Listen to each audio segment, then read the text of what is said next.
Hello and a very warm welcome to Rajya Sabha television. You're watching the news tonight with me, Frank Pereira. Here are the headlines.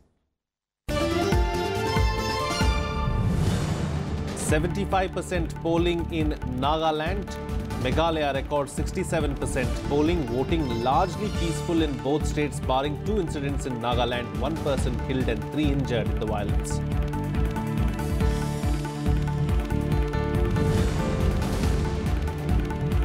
Bollywood actor Sridevis' cremation to take place tomorrow. Mortal remains flown to Mumbai after Dubai police closes the case and hands over the body to her relatives.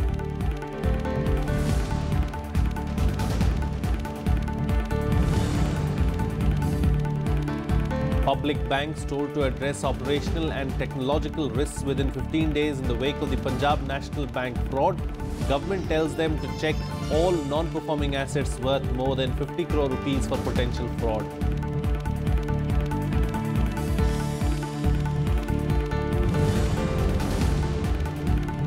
Finance Minister Arun Jaitley says a single GST rate is not possible for a country that has vast disparities like India. Assures investors that next stage of reforms will start once India becomes a significant tax-compliant society.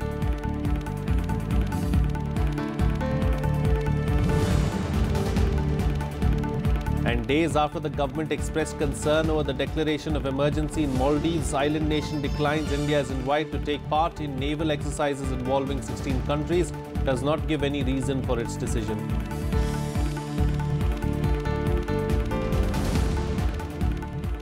Well, our top story tonight, polling for the state assemblies of Nagaland and Meghalaya was held on Tuesday. Both states witnessed a good voter turnout.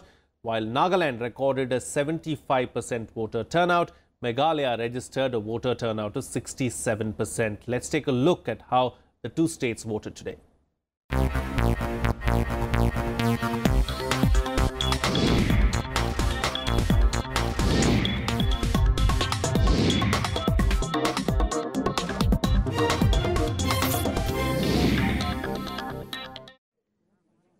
Nagaland recorded 75% polling in the state assembly elections on Tuesday. Other than a few sporadic incidents of violence, elections on all 59 seats of Nagaland were held peacefully. The figures which have been received is 75%. The polling is still going on in around 500 polling stations at 4 o'clock. This polling was still going on, so this figure is likely to go up. Voters, especially women and the youth, came out in large numbers to cast their votes to seal the fate of 195 contestants in the fray. What we are feeling is a change.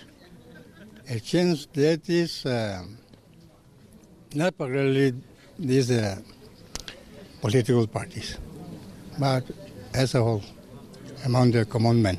We are thinking about, the basic things that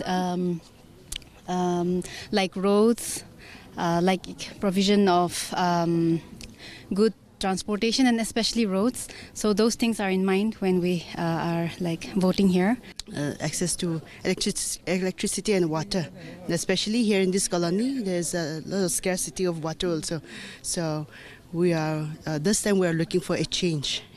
Nagaland Chief Minister T.R. Ziliang and his family cast their votes in Jaluki town of Peren district. He expressed confidence that the Naga People's Front will get an absolute majority in the polls. He also hoped for a peaceful solution to the Naga issue.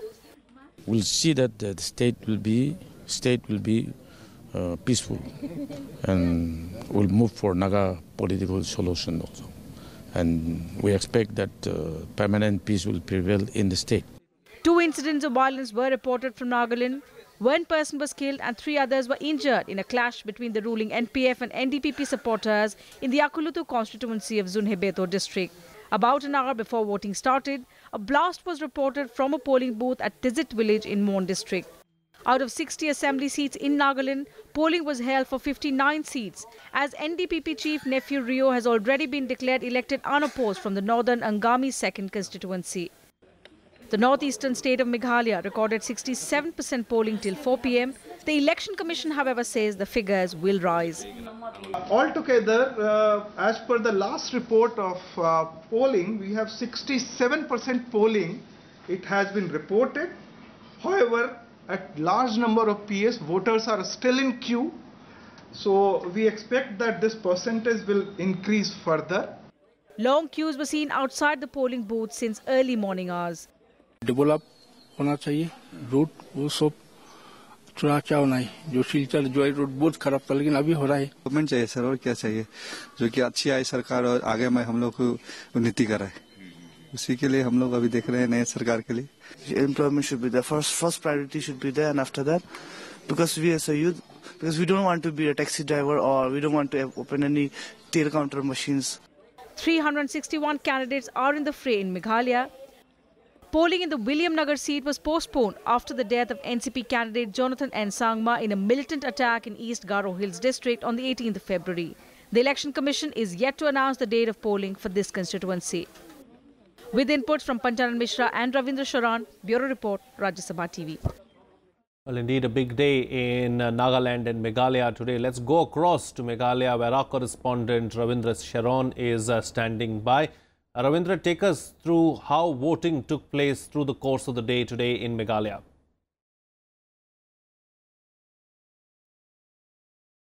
Yeah, Frank, the voting in the morning started with all the full of zeal and enthusiasm. The people started coming in early in the morning, and from 7 o'clock onwards, we have seen some people, they are queuing up and waiting for their turn to come and to cast their vote, especially the first-time voters and the old people. They came early in the morning and they start coming and casting their vote, and they were quite happy, wearing a smile of first-time vote, casting their first-time vote, and also the indelible ink on the, they were showing the indelible ink on the finger also. And they were quite happy that some of them who were talking to us, they clearly mentioned that they are most responsible than the rest of the people who are not coming to cast their vote. What we have seen is 67% of the polling which has been taken place, and the latest figure which we could receive so far is 67% of the.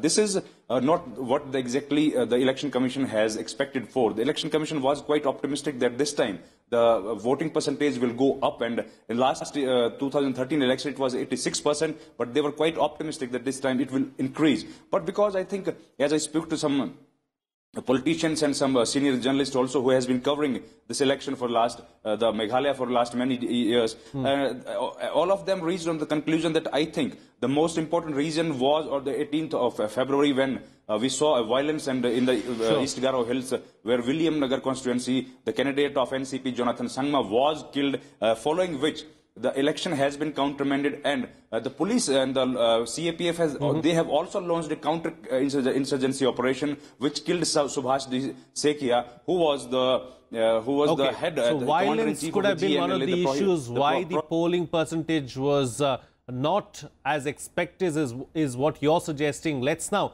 go across to Kohima and Nagaland and see how voting took place there. Over to you, Panchanan.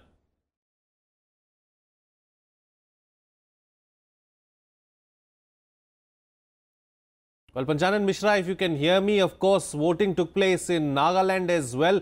Take us through what happened through the course of the day in Nagaland.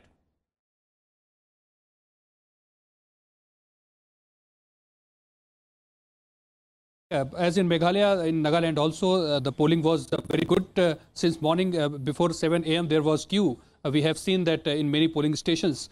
And through the entire day, there was several occasions when we have heard the several incidents of violence also. So just now the Chief Electoral Officer of Nagaland has briefed that at 2 polling stations the polling has been adjourned, and there will be repolling in day or 2.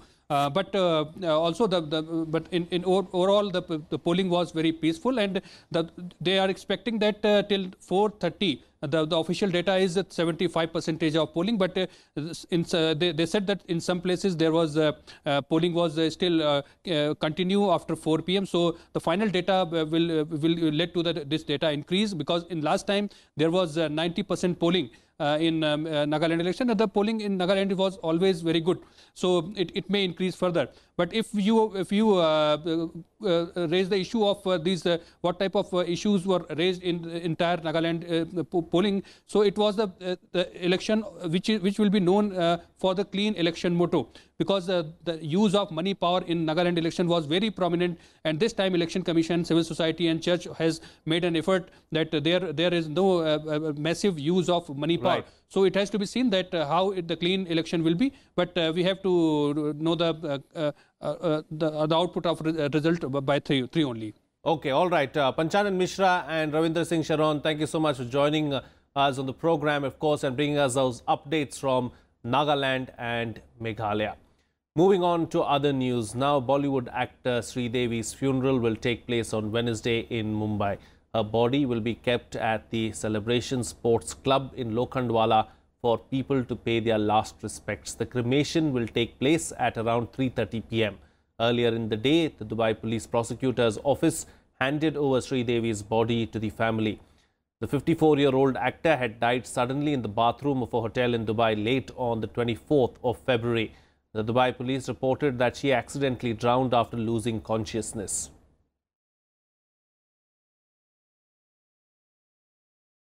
Well, the centre on Tuesday asked all public sector banks to take preventive action against bank frauds and consequential willful defaults within 15 days.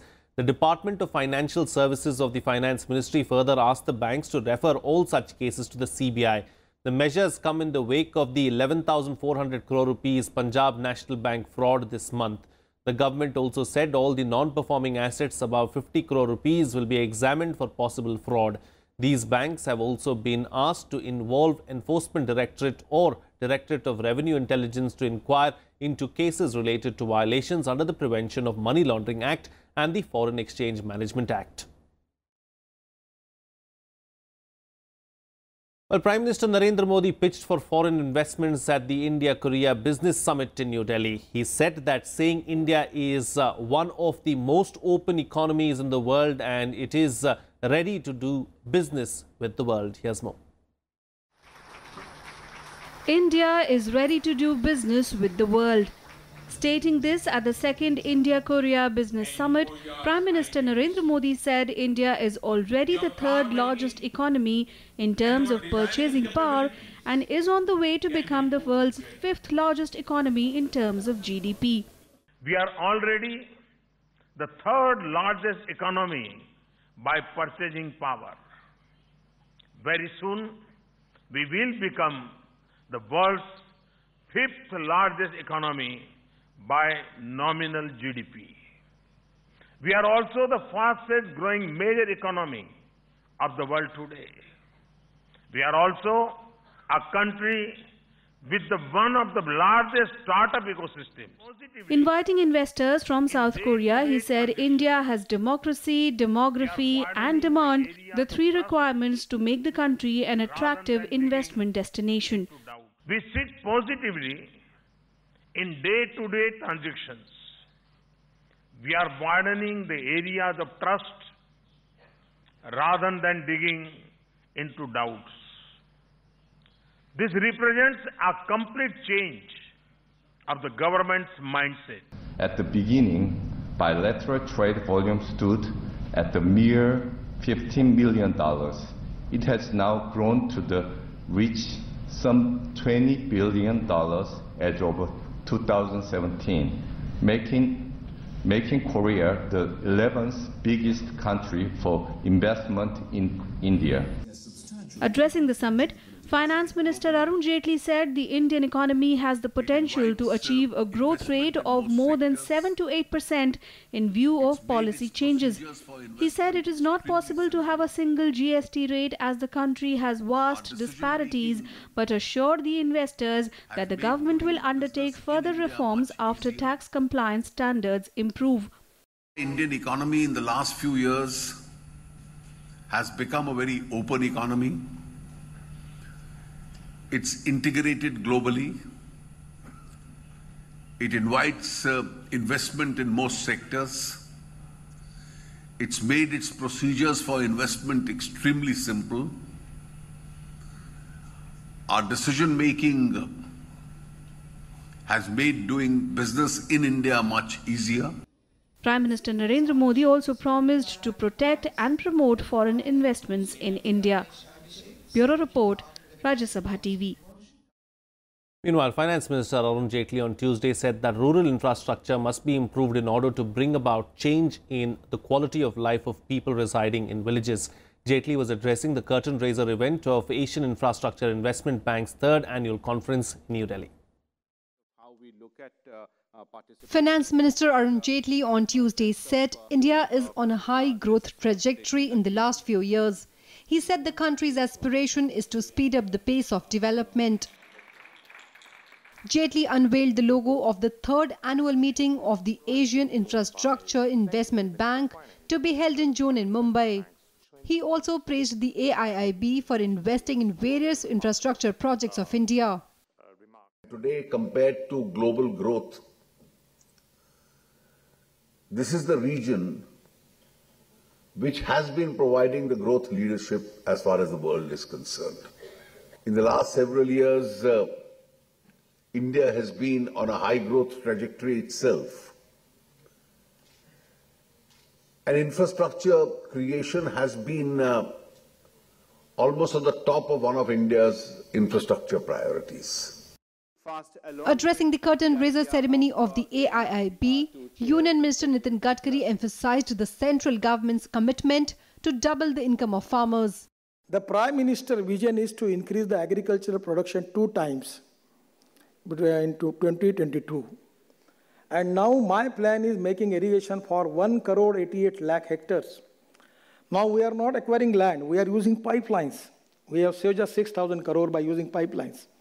And using pipelines, we are giving priority for drip irrigation, by which we can increase the water use 3 times and increase the production 2.5 times. The Asian Infrastructure and Investment Bank is a multilateral development bank that aims to support the building of infrastructure in the Asia-Pacific region.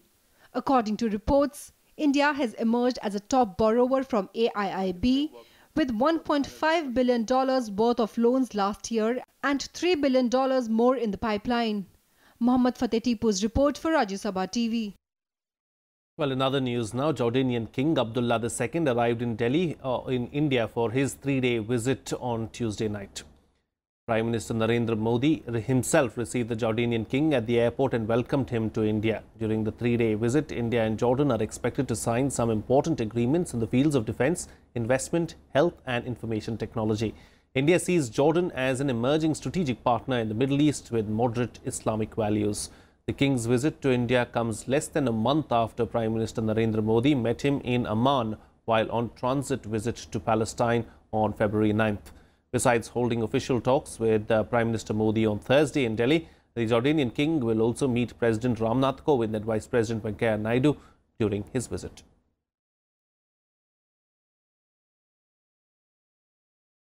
Well, Prime Minister Narendra Modi addressed a BJP rally in the central Karnataka district of Davangere.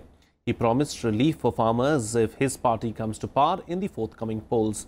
The rally was organized by the BJP Karnataka unit to mark the 75th birthday of its president and chief ministerial nominee, B.S. Yediyurappa.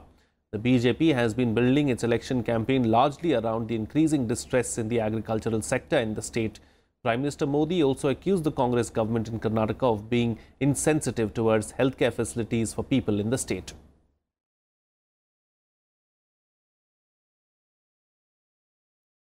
रैता बंधु येदियुरप्पा अभियान जिस प्रकार से लोहे का एक टुकड़ा दुनिया का सबसे बड़ा सरदार वल्लभ भाई पटेल का स्मारक बनाने जा रहा है, ये आपके यहाँ मुट्ठी भर चावल एक नए कर्नाटक का निर्माण करके रहेगा। कर्नाटक के गांवों का भाग्य बदलेगा, किसान का भाग्य बदलेगा। Well, moving on now, the Pakistani army initiated indiscriminate firing in Rajouri and Poonch district of Jammu and Kashmir, injuring 2 BSF jawans. Amid the ceasefire violations, Chief Minister Mehbooba Mufti also met Home Minister Rajnath Singh to discuss the prevailing situation in the state. Pakistani army on Tuesday violated ceasefire once again, shelling forward posts and civilian areas along the line of control in the Poonch and Rajouri districts of Jammu and Kashmir. 2 BSF jawans were injured in Rajouri. Pakistan used small arms, automatic weapons and mortars to attack Indian posts. Attacks were also reported in other areas of Rajouri district. All schools were closed in Rajouri as a precautionary measure. Message मिला था ceasefire violation का, और उसके बाद as precautionary measures कुछ हमने स्कूलों को भी बंद किया और जो एग्जाम सेंटर थे 2 उनको भी शिफ्ट किया है, और जो बच्चे स्कूलों में पहुंच गए थे उनको सेफली वापस पहुंचाया गया, और उसके बाद जो लॉसेस हुए हैं उनको असेस करने के लिए हमारी टीम है और इवैक्यूएशन की जहां कहीं जरूरत होगी. A Lashkar-e-Taiba terrorist who was injured in a gunfight with security forces in North Kashmir's Bandepora district on Monday died on Tuesday. Amid heavy cross-border firing, Chief Minister Mehbooba Mufti met Home Minister Rajnath Singh in New Delhi to discuss the situation in the state. At the 20-minute meeting, the two leaders took up the ongoing peace initiatives being undertaken by the centre's representative Dineshwar Sharma. Bureau Report, Rajya Sabha Television. Education is the most powerful weapon that can change the world. Vice President M. Venkaiah Naidu said this today at the Golden Jubilee celebration of Maitreyi College in Delhi. He said the future of the country is dependent on the strong foundations laid by literacy and education, stressing that schools and colleges play a transformational role in shaping young minds. Naidu also spoke on the importance of women empowerment and how it's critical for accelerating the country's development.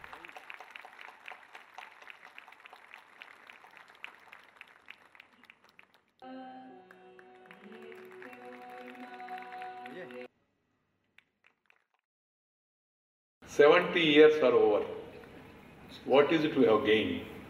Where we are lacking? How do we improve it?" That should be the agenda before everyone. India was known as Vishwaguru once upon a time. Students from across the globe used to come to Delhi, or to Nalanda and Takshashila for education. Meanwhile, of course, Israel has requested India to help find a solution to the intricate issue with its neighboring nations, Palestine. In an exclusive interview with Rajya Sabha Television's Foreign Affairs editor Akhilesh Suman, spokesperson Emmanuel Nashon said that India should encourage Palestinian leadership for a direct bilateral talk with Israel. Interestingly, Palestinian Authority President Mahmoud Abbas had recently said that a multilateral group should be made to resolve the issue of Palestine and Israel. So settlements are becoming an impediment in the settlement of the issue. Well, you should know that settlements are certainly not the obstacle to peace negotiations and to reaching peace between Israelis and Palestinians. Unfortunately, we have had this conflict long before there were any settlements. The settlement started after the 6 Days War in 1967, and this conflict has been lasting, unfortunately, for more than a century. So one has nothing to do with the other. We have a totally different perception, a totally different legal perception as to the status of the settlements. We believe that they are legitimate, but we are more than willing to negotiate with the Palestinians, to discuss the issue with the Palestinians. We are ready to talk about any issue with the Palestinians as long as they are willing to come to the negotiation table. And unfortunately, the Palestinians have taken totally different decisions. US President Mr. Trump unilaterally told that yes, his embassy will be shifted to Jerusalem, and he recognized Jerusalem as a capital of Israel, even when there were talks that some part of the Jerusalem will be capital of Palestine. So all of a sudden, this unilateral thing, how it came out? Well, you know, what Mr. Trump did was simply state reality. We are standing now in Jerusalem at the Israeli Ministry of Foreign Affairs, and obviously our Ministry of Foreign Affairs is in our capital, just as the Ministry of Foreign Affairs of India is in your capital and not in any other city. So he was simply stating the obvious. This is the capital of Israel, which does not preclude negotiations on a variety of issues, including the issue of a Palestinian capital. Whether we can see some silver lining in coming days, because this is a time when Benjamin Netanyahu also told that he's going to legalize settlement. So, well, our strategy is very simple. It's go back to the negotiating table and deal with all the outstanding issues. We may not necessarily reach an agreement on everything, but at least we will know what are the problematic issues and which issues can be solved more quickly. So do you think that Prime Minister Narendra Modi or India can in any way should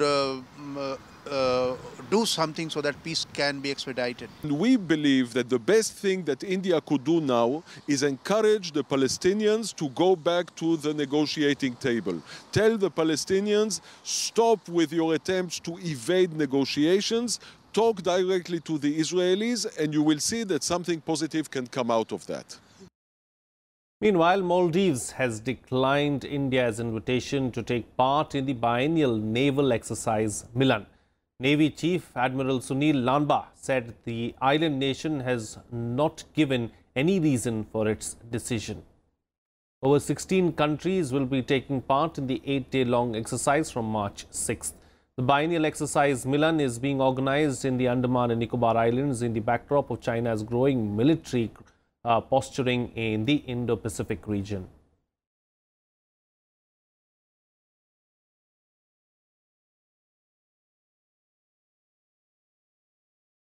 Well, in other international news now, Russian President Vladimir Putin ordered a daily 5-hour truce and the creation of a humanitarian corridor to allow civilians leave the rebel-held Syrian enclave of eastern Ghouta. The Defense Ministry said that the measures were decided in agreement with Syrian forces and were intended to help civilians evacuate the sick and wounded. Russia said that the pause in bombardment will run from 9 a.m. until 2 p.m. local time daily. The Syrian Red Crescent will set up the humanitarian corridor and residents will be informed about how to leave via leaflets, text messages and videos. According to the Syrian Observatory for Human Rights, at least 568 civilians have been killed in the government air and artillery strikes on the enclave over the past 9 days. Российской Федерации в целях исключения жертв среди мирного населения Восточной Ghouta с 27 февраля, то есть завтрашнего дня, в период с 9 утра до 14 часов ежедневно. On Saturday, the United Nations Security Council voted for a 30-day ceasefire across Syria, but it was not given a specific start date.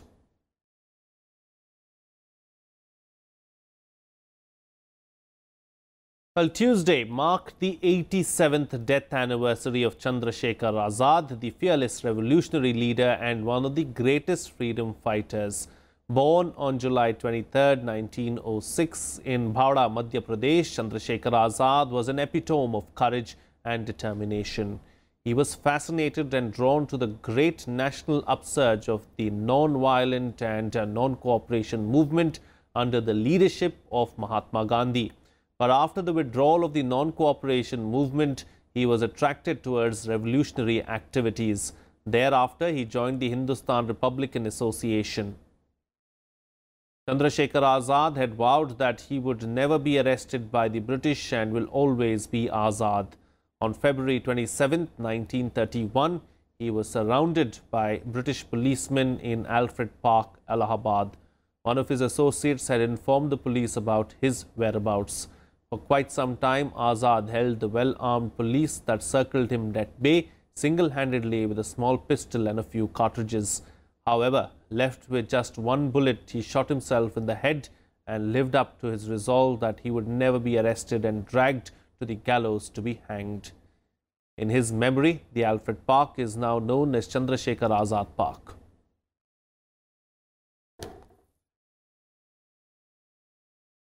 Gone but will always be remembered. With that, it's a wrap on this edition of the newscast. Good night.